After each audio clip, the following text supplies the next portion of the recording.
I think it's lovely the amount of positivity or perspective rather that the three of you have in different ways of how the success you've achieved and yet how you view that success or how you view your role in this business is, for me, and this is hard to say, a really lovely thing. Oh, Brandon. Wow. And his heart grew 8 sizes bigger that day. Oh, God, no. But sorry to rain on the parade. When it gets really dark, though, Yeah.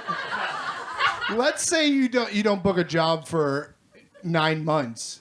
Okay. What's pushing you through that? Payment's point. I mean, I'll tell you exactly. This is what I learned early on is that I would, because, things are so up and down here. I learned very quickly that the highs are really high here, where you're like, oh my God, I've made it, I've arrived.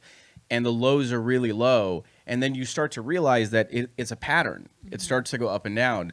And for me, the trick has been, I don't know if this works for anybody else. For me, it's when things are down, I know that it's going to come back around. That it'll just keep rotating. It'll come around. And then when I'm Until up, it doesn't. I don't get, but then when I'm up, I don't get too ahead of myself because it can go back down again because there's a lot of people that want to do it, but there is work. It's just like, you just got to outwork people. I mean, that's really what it comes down to. Yeah, I remember because it's hard now to think about because I had these feelings, but now it's kind of I've been doing it for long enough. we where get it. You're successful. No, I'm not. I mean, I barely think I am, but I understand that I am, and I'm grateful for that. But there was a time where I wasn't. That was really honest. Don't laugh at her. No, that was a very beautiful. nice I love moment. it. That was very beautiful. And I was agentless. I had just been dropped by an agent, and I remember Which number? Which Yeah, number? which one was it? How big at that time was Demi's dick?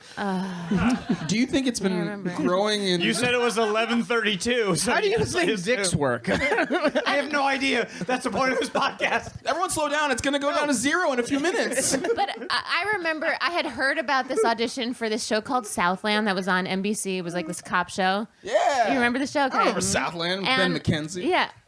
Yeah, the star of OC. I did a made podcast about I it. made out with him in the show. I made out with him. Oh, that's hot. Oh boy. You made out with Brian Atwood. Let's watch a clip. And I made out with Adam Brody and another thing too. So I was like, I'm really making my way around the OC, Also a great baby. podcast. A number of people you've made out with. Number of hot dudes you've made out with. But I didn't have an agent. I had heard about this audition for a girl that they wanted to date date Ben McKenzie, who like was a singer. Like it just sounded like me. I was like, I don't play guitar, but I ended up, anyways. I begged my manager to call and try to get me in. At the time, I had a manager who was just like, he would just be like a bulldog about stuff and go after stuff. And the casting director did not want to bring me in. I heard him. He had me on the other line, like listening. I've had some weird. What is going on? Why are they letting you see the other side of the curtain? This is crazy. They're like, Very strange. Your reps are the people from Mean Girls. Yes. No, this was like, these are old reps. I like my reps too. So I ultimately got the audition. I was like the last person to go in, and I like did the audition. I like sang my heart out. I remember going to Jones on 3rd with a friend, and I ordered a pear because that was all I could afford. I was like, while she was eating this lunch, I was like, I'll have a pear. Wait, I'm more concerned that Jones on 3rd sells just a pair. Also, I feel like they would charge like $5 for a pair there. They probably did. But anyways, I got the part, and it was like, and they asked me if I played guitar, and I said, yes, I do. I had never picked up a guitar in my life. And the next week I had I had 5 lessons in 4 days, and I learned how to play guitar for this thing. We have But it was like, Impressive. That's hustle, man. That's cool. I mean, I don't think it's that great. I mean, anyone would do it if they got the opportunity, right? I don't think that's true. No. I don't know. Selling. But it No, was I'd just run like away. it was the most glorious feeling in the whole world. I was at the lowest of the low. Like I had zero. I just remember I had like no money in my bank account, and I booked this job, and I just thought, oh, wow. Like, okay, there's something. This is possible, you know. Yeah. And then there's always been like the downs and the ups and. The downs and the ups. Who says that? It's the ups and the downs, right? You there. do. No, Roller coaster operators. Demi, same. How do you get through those lows? I would love to know.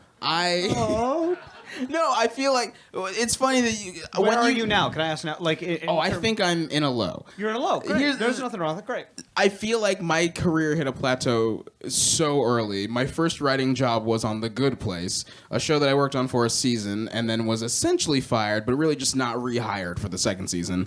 And then from there, it's been like I worked on another show that I liked that didn't get picked up. And I worked on Late Night and left that show because I was like, this isn't for me and I don't really enjoy it and I'm not doing anything here. And now I'm in this like plateau, current 9-month plateau. So when you said 9 months, I was like, interesting amount of time. Where it's just been like I wrote didn't mean to trigger you. I'm sorry. No, I know.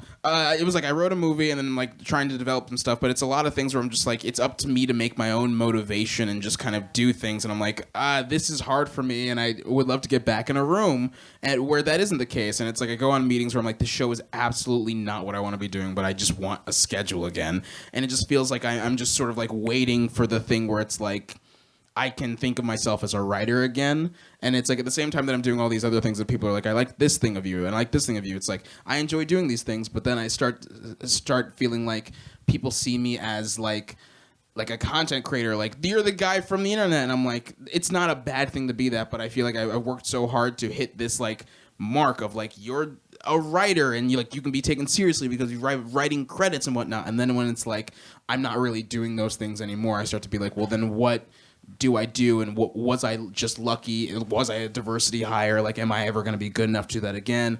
Do I really have this? If I can't motivate myself to do it, will I ever get there again? It's all these things where I'm just like, oh God, how do I get out of this funk? And it's like, sometimes I feel like the only way I will get out of the funk is like someone just being like, yeah, do you want a job? And I'm like, well, I hate that. The idea that like my entire mood is up to someone just being like, yeah, do you want it? Because I also have been on the other side of this, and I know that like, jobs are just come from the craziest things. I've had meetings with people where they'll tell me like, yeah, I was just like, we need another writer. And they're like, someone name a person. And they're like, oh, what about this one? And they got the job. And it's like, there's no sense to how anything works in this town. And I hate that like we've chosen to work in an industry where all of our moods are just at any point connected to like the whims of people who are just lazy and just want to not read a bunch of packets, but just go like, someone tell me the name of a writer and I'll hire them. And I just feel like, it's just about sort of trying to figure out how else to motivate myself and even just to feel good about what I'm doing. And I feel like very recently one of the things that helped me out was I was just like, I had so much free time that someone asked me like, we're going to do this shoot for a bunch of things in Utah. Would you like to do that? And so I went out there, and just getting to work with people and getting to make things and feel like I had this creative spark that was like at someone else's behest, where it was like I didn't have to be like the sole motivator to get people to be creative and get myself to be creative. Maybe just be like, I like doing this and I remember why I like doing this. And I was just sitting at a computer being like, I want to write forever. I want to direct shit forever. I love comedy. I love being funny. This is what I want to do. And it's that sort of spark that you get from not having to be the sole person motivating yourself to do work that makes you feel like, oh, that's why I do this. That's why I still want to do this. I don't hate myself. I don't hate doing this. I just hate having to be the person to push myself to do it. But it's like, I feel like whenever I feel down and out about how I look at myself or how I feel about even just doing this business, it's all about just like figuring out a way to do the things that I love again without having it be just up to me to do it. Like working with people that I don't necessarily know and growing my network and being like, oh, fuck, if I wanted to make a thing here, now I know a DP that can do this for me. Or like, oh, I know a producer that I love to work with again. Here, I know a sound guy. Just like expanding your network and starting to feel like it's not insane and scary to make anything you want to make anymore now that you have all these connections, and just sort of like being afraid of failing and being afraid of making a thing that you're like, this might be shitty. You're saying no fear? No, I'm saying some fear. Those were great shirts. I would 100% wear a some fear. I would totally wear And that. then on the back, my God. in the back in So small on. fonts, just like snakes, spiders, murderers, clowns, John Wayne Gacy, Draculas. But Multiple Draculas. there are plenty. Terrified. But it's just about like finding what it is that makes you stop feeling like you're worthless, or stop feeling like you can't create, when it's just like you can. You just have to stop fearing. Yeah, I guess it's no fear. You have to have no fear about certain aspects of this, whether it's like letting other people determine your worth or thinking that you can't make something because it's just you doing it. It's just, yeah, it's a hard thing, but you just start making stuff and being And finishing stuff. and finishing. Yeah, you gotta finish some things.